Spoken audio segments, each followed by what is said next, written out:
Oi, meu nome é Tatiana Duarte, eu sou coordenadora pedagógica do programa CCBB Educativo Arte e Educação em Brasília. Nessa edição do Com a Palavra, nós recebemos o Anderson Flor do Nascimento, filósofo, professor de filosofias africanas da Universidade de Brasília, onde pesquisa questões vinculadas ao conhecimento, à política e à subjetividade. É também autor do livro Entre Apostas e Heranças, Contornos Africanos e Afro-Brasileiros na Educação e no Ensino da Filosofia no Brasil. Olá, meu nome é o Anderson Flor do Nascimento, eu sou professor de filosofia da Universidade de Brasília. Eu trabalho com filosofias africanas, né, e tenho um interesse imenso, né, em discutir com vocês, a partir da exposição, sobre essa dimensão filosófica do pensamento das pessoas do Egito Antigo e que de alguma maneira aparece, né, nos elementos, nos artefatos, nas peças que vocês vão encontrar aqui na exposição. E uma das coisas que mais me chama a atenção, né, quando a gente anda por aqui, é que às vezes a gente esquece que o Egito é uma parte do continente africano. Muitas vezes a gente esquece disso, ou não é representado de maneira que a gente se vincule, né, com o continente africano. Como é que a gente imagina o Egito? Como é que a gente imagina o Antigo Egito? Como se ele fosse uma parte do Oriente? Como se ele fosse uma parte da Europa? O que é o Antigo Egito? Eu acho que esse é um ponto fundamental para guiar a minha fala, exatamente porque eu me aproximo do Antigo Egito exatamente a partir, né, das pesquisas que eu tenho feito, vinculando o pensamento do Antigo Egito, né, com o pensamento do continente africano, com as filosofias africanas. E outra coisa importante para tentar me aproximar dessa discussão é tentar imaginar por que o Antigo Egito nos fascina tanto. Parece que a gente se move, né, em torno de um certo fascínio do Antigo Egito. E o que provoca isso? Às vezes eu tenho a impressão de que a gente se vincula com um certo fascínio em torno do Antigo Egito, muito em um certo movimento de exotismo. A gente exotifica aquilo que está produzido, né, pelos antigos egípcios, né, parece uma galera meio excêntrica, né, que fazia umas coisas muito grandes, monumentais, exageradas. Muitas vezes a gente pensa o Antigo Egito a partir dessa exotificação. Eu acho que a gente precisaria pensar de que maneira essa exotificação não estaria ligado com o nosso fascínio. Não seria um fascínio pelo excêntrico? Será que a gente não poderia repensar, né, que outras coisas, né, os antigos egípcios nos legaram? Além disso, que pode parecer para nós uma coisa exótica, uma coisa excêntrica, o que eles nos legaram? Né? E acho que uma oportunidade importante para encontrar nessa exposição, que tenta pensar a vida cotidiana, a percepção religiosa e também aquilo que seria uma percepção de eternidade, e tem outras coisas para além disso que nos fascina através do exótico. Então, o que está aí no cotidiano dos antigos egípcios que nos ajudam a pensar de que maneira há aqui um legado, né, algo que eles nos deixam, né, mesmo sem um testamento, mas que a gente recebe ainda hoje. Então acho que quando a gente percebe, né, que se produz algo muito mais potente do que o exótico, muito mais potente do que o excêntrico, e que para mim interessa através daquilo que a gente poderia chamar de filosofia, e que os antigos egípcios ou queméticos, como em algum momento de sua história se chamaram, né, como os queméticos chamaram de Heket, né, como esse pensamento cuidadoso, acurado em torno daquilo que é a estrutura de Ket, a existência. Né? E como é que isso, de alguma maneira, aparece no cotidiano, aparece na vida e também no modo como a vida se projeta para aquilo que acontece depois da morte. E a gente vai tentar ver também que essa ideia, essa separação entre vida e morte não é tão tranquila para os antigos egípcios. Então, quando a gente olha aqui atrás, né, encontramos o livro dos mortos, né, parece que tem uma coisa que tem a ver muito mais, né, com o modo como a gente compreende isso hoje do que como os antigos egípcios, os queméticos, entendiam. Isso aqui é uma comunicação, que a gente vê aqui atrás, né, uma comunicação que os vivos fazem com esses outros sujeitos que passaram por aquilo que a gente hoje entende como a morte. E com isso contam muitas coisas para nós. Coisas como eles entendiam a existência, como eles entendiam, né, a maneira de entender a realidade, né? E isso é muito importante para que a gente consiga compreender, né, que há algo muito superior à construção dos grandes monumentos, dos grandes templos, das grandes pirâmides, dessas coisas que se preservaram no tempo. E outra coisa muito importante para a gente pensar em torno do pensamento dos antigos egípcios é de que a gente está falando de um período muito grande no tempo. Se a gente pensar só daquilo que forneceu aqui a nossa ciência moderna, a gente está pensando aí do século XV e XVI para cá. Ou seja, nós temos aqui entre 500 e 600 anos, percebe? E nós já temos uma quantidade enorme de elementos para pensarmos em como que a gente produziu conhecimento, como é que a gente construiu a ciência, né? E de uma maneira muito específica, nós estamos pensando num período muito maior quando nós falamos dos antigos egípcios, né? Porque nós estamos falando de um período que vai aí, dependendo da datação que a gente se interesse, se tem a ver com a reunião dos primeiros grupos ou a construção das primeiras cidades, entre 5 e 3 mil anos antes da Era Comum, antes da Era que nós chamamos do Nascimento de Cristo, o que dá aí uma quantidade imensa de tempo para a gente avaliar. E é uma quantidade de tempo que está registrada. Nós temos escritos, que a gente não sabia decifrar antes, mas pelo menos depois do Champollion, a gente já tem, né, elementos para compreender o que é essa linguagem, que vai se modificando nesses 3 mil anos, né, 5 mil anos, a depender de que datação a gente tem. Mas a gente tem isso registrado nesses textos, registrado nos artefatos, registrados na própria paisagem do Antigo Egito, e aqui a gente tem uma espécie de reprodução dessa paisagem. Então a gente tem muitos elementos, e isso não torna as coisas mais fáceis, porque se já é difícil estudar os últimos 500, 600 anos do mundo moderno, está muito mais próximo aqui, e a gente viu, por exemplo, como o português do século XVI é tão diferente do nosso português de hoje. Vocês imaginam isso num intervalo de milhares de anos. As coisas se modificam, não há um Egito antigo, há Egitos antigos, não há um conhecimento antigo, não há um conhecimento apenas do Antigo Egito, há muitos conhecimentos, e a gente gostaria de, a partir do que tem aqui, né, poder pensar com vocês algumas experiências de pensamento em torno disso que seria o Heket, né, ou aquilo que poderia ser traduzido por filosofia, essa tarefa, né, do pensamento em compreender de maneira cuidadosa, sopesada, analisada, aquilo que está em torno de nós, aquilo que nós somos, aquilo que está na nossa experiência. Eu acho que essa exposição é uma maneira muito interessante, né, de olharmos para esses objetos não pela perspectiva do exótico, mas como um legado, né, dessa construção monumental do pensamento que atravessou muitos séculos e que produziu não só esses artefatos como obras de arte, mas como registros de um pensamento, de um conhecimento que tem origem no continente africano. E a gente tem que lembrar disso. Se a gente passou muito tempo pensando que os africanos não produziam conhecimento, que por isso eles eram inferiores, isso levou à escravização, a gente contou a história errada.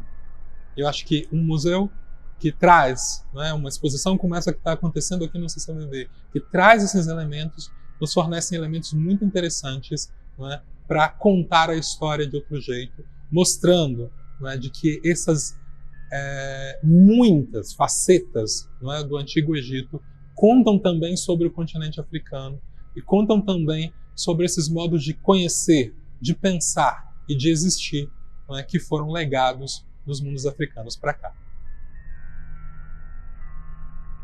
Compreender como os antigos egípcios pensavam, né, e sobretudo naquilo que tem a ver com o modo como eles produziam conhecimento, como eles produziam pensamento, tem a ver, obviamente, como eles enxergavam a realidade.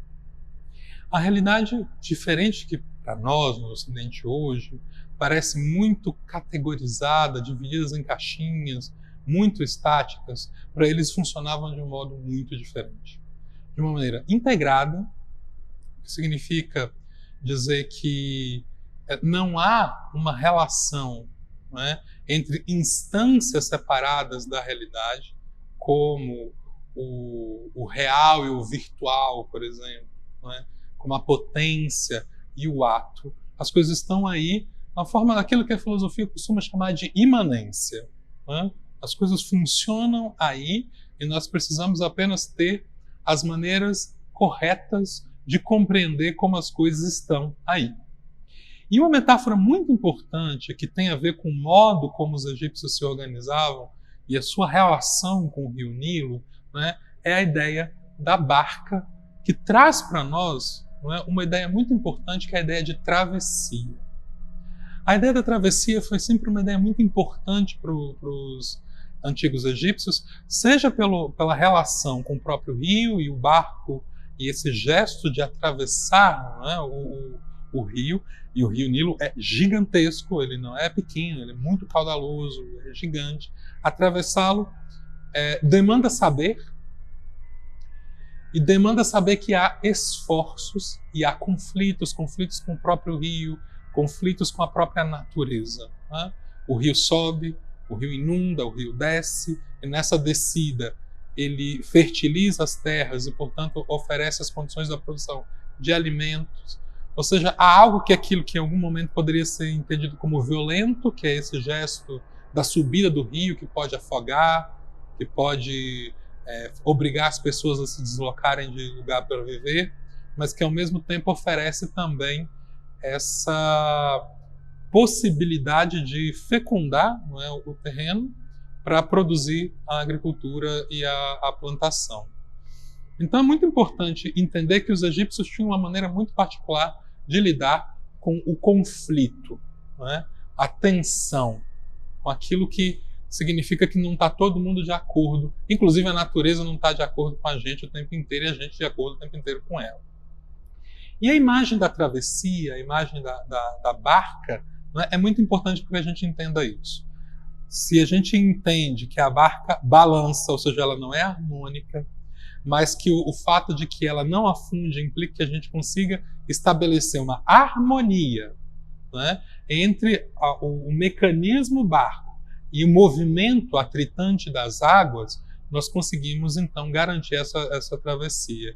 Isso mostra para nós, né, os egípcios preocupados, né, com uma percepção do equilíbrio. Talvez a coisa mais importante para o pensamento dos antigos egípcios seja a busca do equilíbrio, né, que vai aparecer, por exemplo, no livro, né, para sair à luz do dia, o que a gente chamou de livro dos mortos, né, como o momento do julgamento das pessoas que morrem ou passam para essa outra condição, né, para saber se elas conseguiram fazer uma boa travessia, se elas não foram injustas durante essa travessia, se elas não prejudicaram as outras pessoas. Vejam que é sempre importante que os barcos são sempre plurais.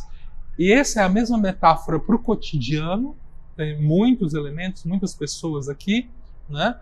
Mas também para essa percepção da eternidade que tem os egípcios. E por isso que eu não quis pensar na minha fala uma separação entre aquilo que é a vida cotidiana e aquilo que é uma vida sagrada ou da eternidade. A imagem funciona mais ou menos a mesma, né? Porque a lógica é a mesma, a lógica do plural, a lógica do coletivo e a lógica do atrito, e que quando a gente está no coletivo sempre dá. Imagina uma sala cheia de gente que se movimenta, em algum momento elas podem se chocar, né? Então a ideia é que na existência da pluralidade há o conflito. Como lidar com isso é a proposta do equilíbrio, da busca do equilíbrio, não é? Que está vinculada tanto com a imagem que apareceu lá no livro dos mortos, não é? Da balança do julgamento com o coração de um lado da pessoa, que é o lugar da memória, é o lugar dos sentimentos, é o lugar dos valores de um lado, e de outro, não é a pena de Ma'at, que é a verdade, é a justiça, é a retidão, não é? é a ordem e como que essas coisas se relacionam. Né? E aí, essa própria imagem da balança e a imagem da barca estão vinculadas, né? Porque elas implicam sempre, em todo caso, a busca do equilíbrio. A balança nos dois pratos, a travessia através de um barco, o equilíbrio do próprio barco no movimento das ondas, no movimento das águas do rio. Né? E outra coisa muito importante é pensar que nessa percepção da realidade que os egípcios antigos mantinham, nada era efetivamente ou naturalmente bom ou naturalmente mal. Né? Você tinha um quarteto de divindades que eram responsáveis ao mesmo tempo por coisas que nós hoje consideramos interessantes e outras nem tanto. Então você tem, por exemplo, Osíris e Set, né, que se opõem. E de outro lado, não é, Maat e Isfet, né, que seriam também polaridades opostas, duas masculinas e duas femininas, para o nosso imaginário, que estariam atritadas. Mas o mundo não pode existir sem nenhum deles. Eu não posso tirar, né, Isfet, eu não posso tirar Set do mundo. Eles são parte desse mesmo mundo. E que eles formam o mundo no plural, nessa tensão. E aí a nossa responsabilidade, a responsabilidade dos antigos egípcios, eram guiados pelo seu coração, que depois seria julgado naquela passagem ali do Livro dos Mortos, né, que descreve o julgamento, seria absolutamente fundamental garantir a busca dessa harmonia. E a busca dessa harmonia não podia ser só no discurso, não seria só naquilo que a gente diz. A harmonia consiste também em conseguir vincular o que a gente pensa e o que a gente vive efetivamente. Ou seja, é um pensamento que está enraizado, que precisa ser exercitado, que precisa ser colocado em prática. Ou seja, nós não podemos separar aqui a teoria, ou aquilo que a gente pensa como ideal, e a prática, porque o julgamento vai julgar as duas coisas. Vai julgar o que eu digo, mas vai julgar o que eu fiz também. E é muito importante para os antigos egípcios essa coerência entre o que a gente pensa, o que a gente diz e aquilo que a gente vive. E esse é um ponto fundamental e o motivo pelo qual a barca é também um símbolo muito importante. A teoria de como funciona um barco não se sustenta se esse barco não se comportar de um determinado jeito dentro da água. Ele pode afundar e as pessoas podem morrer afogadas. Então é muito importante que aqui esteja articulado o que a gente pensa e o que a gente vive. É um pensamento vivido, é uma filosofia vivida, em que a gente busca sempre o equilíbrio e a melhor maneira de viver neste mundo plural e cheio de conflitos. Antes nós falávamos, né, sobre o modo como a gente acabou desligando no nosso imaginário o Egito do continente africano. E aqui quando a gente pensa, né, a partir, estamos na frente de um portal que é a entrada de uma tumba, ou seja, desse lugar onde as pessoas entravam para a eternidade, não tem muito a ver com um cemitério no sentido que a gente compreende. Né? Nós temos aqui uma imagem muito interessante para pensar em como em todo o continente africano nós tínhamos uma ideia de uma continuidade, né, da própria existência. E é interessante estar num portal, porque o portal é sempre um lugar de entrada. Isso é sempre importante, e também de saída. Então, essa ideia de um portal, e os portais são muito importantes nas entradas dos templos, dos túmulos, das instituições políticas, né, dos tribunais, dos lugares que se tomavam decisões importantes, os portais eram sempre frequentes. E os portais nos contam sobre esses processos de entrada e saída, que não necessariamente implicam, né, em dois mundos diferentes. Isso é que eu gostaria de frisar. Quando nós olhamos para os textos de autores como Amenemop, né, ou Ptahhotep, que são autores, digamos, das primeiras dinastias, né, nós vamos encontrar essa ideia de um mundo, de uma realidade em que as coisas não estavam desligadas. Ou seja, não dá para pensar em dois mundos como a gente pensa no Ocidente. É como se fosse um mundo só, com dimensões diferentes. E é isso que a porta representa. Vamos pensar numa casa, por exemplo.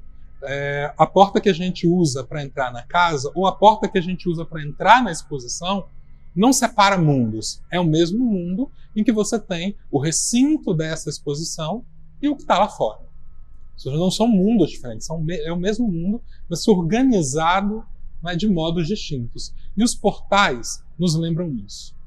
Isso diz respeito a essa percepção de realidade que os antigos egípcios tinham. O mundo havia sido criado pelo Deus Sol, por Ra, né, que acabou tendo nomes diferentes no decorrer do tempo, mas esse Deus que cria tudo que existe, cria uma coisa só, né, que é uma dimensão da realidade que a gente pode chamar de holonística ou de integrada. É uma noção que a realidade inteira está interconectada. Então as ideias, os espíritos, tudo está imanente. E por isso que talvez seja muito difícil pensar numa noção de religião como a gente tem no mundo antigo, né? Que tem dois mundos que precisam ser religados, que é uma das interpretações sobre a palavra religião. Aqui, nós, em vez de pensarmos numa religação, no sentido religioso, nós temos a ideia das travessias, dos atravessamentos, do que a gente vai fazer aqui quando atravessa por um portal, como esse que nós estamos aqui observando atrás de mim. Então a ideia do portal, né, representa de alguma maneira também, ou se vincula, não é, com esse imaginário dos antigos egípcios que percebem, não é, o mundo de uma maneira integrada. Então não há dois mundos que precisam ser religados. Há divisões nessas dimensões, né, assim como nós temos aqui. Atrás de mim tem um portal, mas atrás desse portal tem uma parede, atrás dessa parede tem um outro espaço, e atrás desse outro espaço tem outros espaços e tem, digamos, fronteiras aí. Mas não são fronteiras entre mundos diferentes, são o mesmo mundo. Isso é muito importante, porque isso faz com que também a noção de morte seja vista de outra maneira. Nós estamos aqui diante de uma civilização que, mesmo passando tanto tempo, não percebia o mundo de maneira dualista ou binarista. Ou seja, não tem um céu e uma terra. Né? É tudo aqui. Só que tem percepções diferentes para cada uma dessas dimensões da realidade. E assim como quando a gente passa por um determinado portal, a gente precisa mudar o nosso comportamento, acontecia também na percepção que os antigos egípcios tinham. Pense num exemplo prático disso. Quando vocês vão para um banco, vocês têm que passar por um detector de metal, que é uma porta. É um portal como esse, exatamente como esse. E que a gente precisa mudar o comportamento. Se você tiver com metais, você tem que deixar esse metal de fora. Se você tem armas, você tem que deixar essa arma de fora. Você não pode atravessar essa porta giratória, esse portal, não é, com esses elementos. Os antigos egípcios pensariam isso de uma maneira muito parecida para tentar imaginar a espécie de organização do mundo, que não são divididos em mundos diversos, mas esse mesmo mundo, e isso faz com que a gente tenha que ter uma responsabilidade, porque não há uma outra vida, né? Há uma vida só que se experimenta de modos diferentes. Com esse corpo que nós temos, né, e todos esses elementos que compõem a nossa existência, a nossa pessoa, como nós acabamos de falar, né, mas que quando a gente passa para o outro lado da vida, né, ou para essa outra dimensão, para essa outra sala da vida, a gente precisa ter responsabilidade. Assim como eu não posso entrar num banco com armas, com metais, né, eu não posso atravessar essa porta da existência, né, com todos esses elementos sem ter problema. Se você quiser tentar entrar num banco com armas, beleza, mas você sabe que você pode enfrentar ali a autoridade da pessoa que vai estar vigiando aquela porta. E pode ter muitos problemas quando entra. Então nós estamos diante de um mundo que percebe a realidade de uma maneira muito diferente da nossa, no Ocidente, né? Em que nós temos essa percepção de mundos diversos, de um além-mundo. Isso não faz muito sentido, pelo menos para esses textos que eu estou me referindo aqui, em torno de autores como Ptahhotep ou Amenemop, né? E autores como esses que acabam informando o ideário daquilo que a gente viu lá no começo, não é, que era o Livro dos Mortos. Só para a gente imaginar que há comportamentos e há experiências diferentes, não é, dentro e fora de um determinado espaço ou dimensão, mas o mundo é o mesmo. E isso é muito importante para que a gente consiga compreender que lugares têm elementos como os portais, como os templos, e pensar que um templo ou um banco, e aí a ideia de banco é muito interessante, né? Que era o lugar onde se guardavam os alimentos para esperar, né, que a cheia do rio passasse.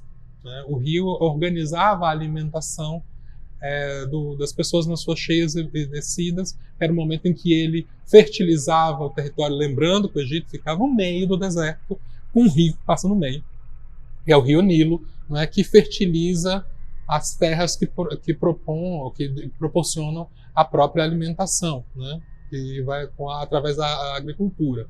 E os bancos são lugares onde as pessoas depositavam os cereais que iriam comer depois. Né? Então essa ideia, de alguma maneira, também de ter esses portais ali, faz com que essas mesmas instituições, os templos, os depósitos ou bancos, não é? Os tribunais, os palácios, eles tivessem em toda essa mesma dimensão. Por quê? Porque não há uma ruptura fundamental pro imaginário entre os vivos e os mortos, entre um sagrado e um profano, entre um além-mundo e este mundo, porque nós estamos pensando num mundo só, que tem várias camadas e várias dimensões.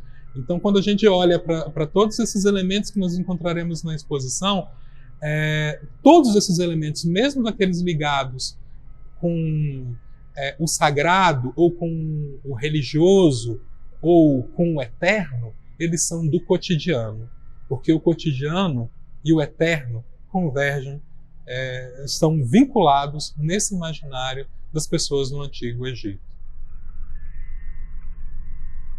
A partir dessa perspectiva, dessa concepção, no modo como os antigos egípcios percebiam a realidade, existe uma maneira muito difícil para nós de compreendermos como é que eles se organizavam, né? Já que a gente normalmente divide o mundo de maneira dual entre o bom e o mal, certo e errado, justo e injusto, o que se deve e o que não se deve fazer. Né? A moralidade, ou seja, como se organiza as relações que as pessoas têm entre elas e delas com elas mesmas, eram muito vinculadas com a própria imagem que o ser humano tinha de si mesmo no mundo antigo.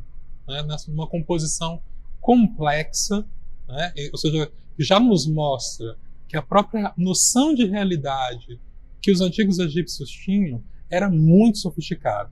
Né? Não fazia uma divisão, de novo, dual entre corpo e alma, por exemplo. A pessoa era composta de uma série diversa de elementos, né? E eu gostaria aqui de lidar com dois deles, né? A partir desses elementos da exposição, né?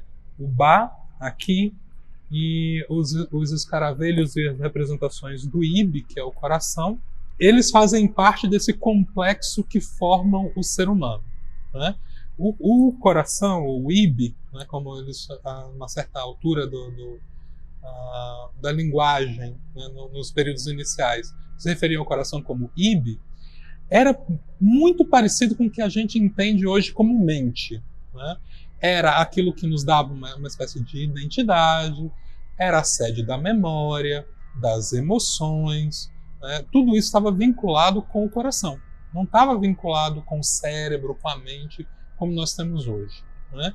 E que, portanto, por estar vinculados com a memória, com os nossos sentimentos, com os nossos afetos e também com o registro das nossas decisões, era o lugar que também nós tínhamos que cuidar para ter uma moral, né? Para ter uma organização moral da sociedade. E o Ibe tinha uma função fundamental ali, porque é nele que se guardam os valores. Eles que guardam os valores que nos levam a ter uma vida melhor, que é normalmente a função que nós temos numa sociedade que é organizada por valores. Né?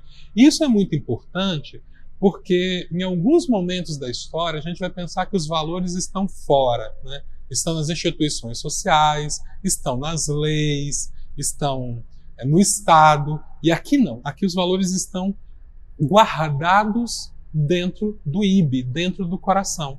E por isso que muitas vezes o Ibi vai aparecer na forma de pequenos vasos, como tem aqui.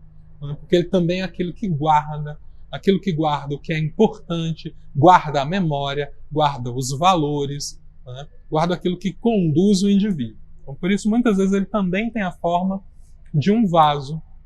Né? E o escaravelho também, muitas vezes, é utilizado para substituir, né, ou para representar o coração. E por quê? Porque o escaravelho é uma espécie de besouro muito poderoso, né? Fisicamente muito poderoso, que tem uma estrutura física muito poderosa e que tem um tempo, quando a gente pensa na vida dos insetos, né, um tempo de vida muito grande, né, quando comparado com outros insetos. E aqui é muito importante que a gente pense que o escaravelho, ao mesmo tempo muito poderoso, é um bicho que consome, né, de uma maneira responsável, que tem que comer, é cuidadoso e não ataca sem necessidade. Ele parece muito feio, parece uma coisa que vai atacar, mas ele não vai atacar sem necessidade. Ou seja, ele é alguém que tem muita força, que poderia atacar quem quisesse, mas que não vai fazer isso. Ou seja, ele é um símbolo de alguém que usa seu poder de maneira razoável. Então, nesse sentido, não é à toa que se escolhe o escaravelho como um dos símbolos daquilo que substitui o coração quando as pessoas morrem, né? Ele é também um desses símbolos morais, de alguém com muita força, que usa com cuidado, usa com reflexão aquilo que pensa. E por que esses outros símbolos que compõem o ser humano também são importantes para pensar essa moralidade, né, esse modo de organização dos valores? Porque também os antigos egípcios pensavam que dentro da composição das pessoas existiam aquilo que a gente chama de Ba, que é uma espécie de duplo. A gente acabou de falar, isso pode causar uma certa confusão, porque a gente estava falando que os egípcios não pensam em termos duais, né? Não divide o mundo entre certo e errado, etc. Então, que duplo é esse? Esse é um duplo que, de alguma maneira, organiza o mais que um. Isso é muito importante. É que não se é um indivíduo. Aqui o Ba tem a tentativa e a responsabilidade de mostrar que você nunca é só um, e que, portanto, precisa de mais elementos. Ele é uma espécie de representação da comunidade que vive em nós. Se pensar que nós já somos uma comunidade. Ou seja, ele não é a representação do duplo, ele é a representação do plural. É diferente.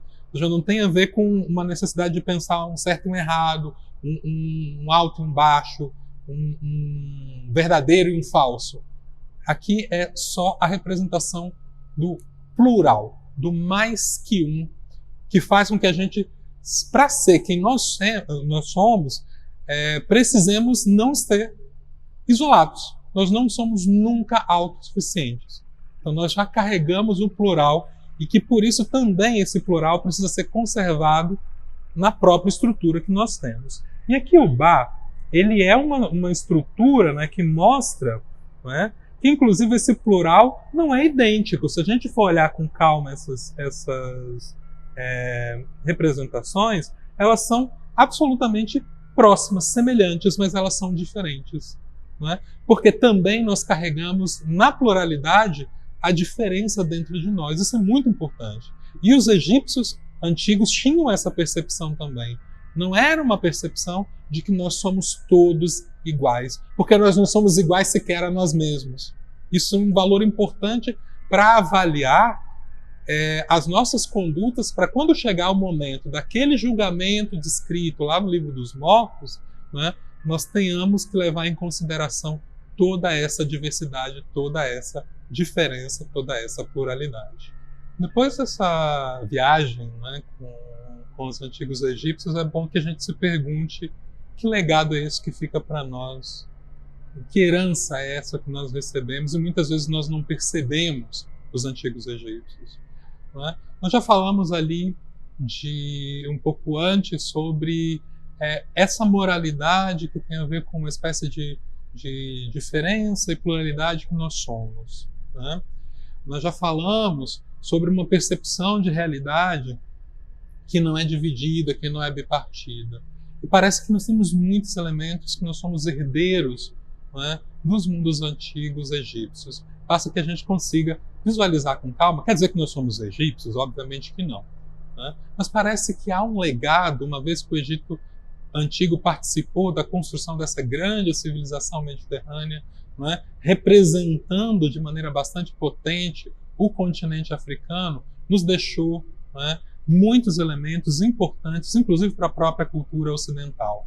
Talvez olhando para esses portais nós possamos pensar, não é, o que, não é, nós podemos atravessar, trazer, levar, não é, num contexto bastante importante de valorização não exotificante, não excêntrico, não sei como se diz o plural de excêntrico, não, o adjetivo de excêntrico, mas sem transformar em excêntrico, não é? Isso que é o legado dos povos egípcios para nós. Pensar que há aqui uma herança de pensamento, há uma herança, não é, de conhecimento, houve uma produção de ciência, uma produção de arte, uma produção de literatura, e não apenas de religião, e não apenas de coisas que a gente pode pensar como do mundo da fantasia, né?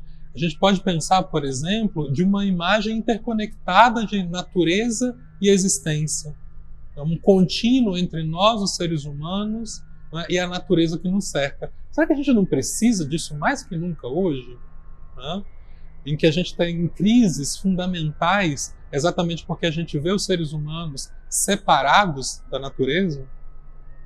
Talvez isso não possa nos contar ou nos dar pistas interessantes para lidar com essa nova realidade que nós criamos ao longo desses últimos séculos.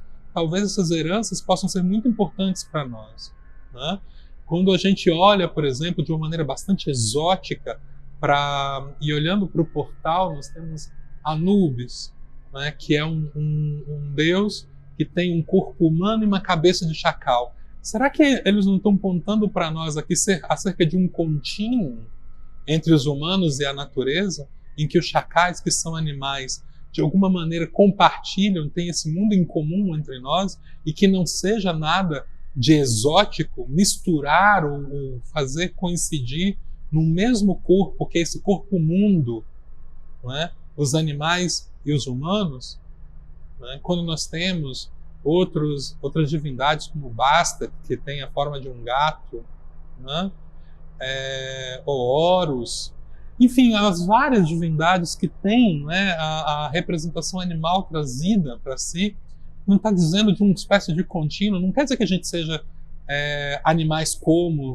os falcões, como os chacais, né? Mas que nós lembremos que nós somos também animais, coisa número 1, e partilhamos com os outros animais esse mesmo mundo. E temos uma responsabilidade que talvez, se nós olharmos com olhos menos excêntricos, com olhos menos exotizadores para aquilo que foi legado, a gente possa encontrar pistas para uma vida que tente, não é, a busca por um equilíbrio. Lembram da discussão lá do Livro dos Mortos e da balança, não é, que está colocada como esse caminho também para a nossa própria vida? Esse equilíbrio talvez possa ser colaborado por esses elementos que vêm, não é, dos mundos antigos. Então, espero que vocês tenham gostado, não é, dessa discussão que nós podemos fazer a partir das filosofias africanas com o pensamento egípcio, não é? Lembrando, sobretudo, que isso não está no passado. Toda vez que a gente pensa com os egípcios, a filosofia africana egípcia se reatualiza e nós podemos, então, seguir com ela como uma herança, não é, nova.